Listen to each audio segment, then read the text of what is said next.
Let's talk about the show for a couple minutes and the difference between writing for television and writing for film for the students in cinema. The TV thing's crazy. Yeah, TV is nuts. It's a very different thing. I thought that if you're writing a 27-page thing, it would take me a week maybe, and like 8 months later, we're still working on the outline.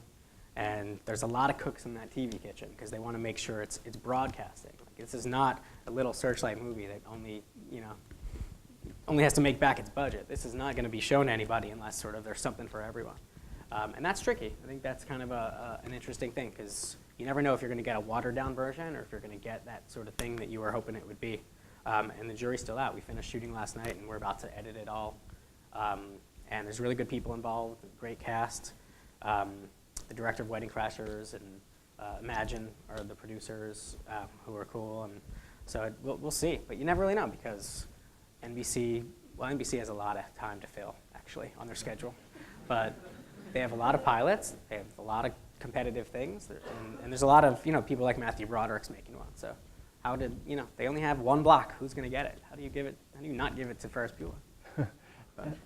And how does the power of the writer in television relate to the power of the writer in film? Well, what they tell me is that the writer is kind of in charge because you're writing, a series. It isn't a standalone thing that, like a movie, which has a beginning, a middle, and an end. This is ideally something that goes on for a very long time.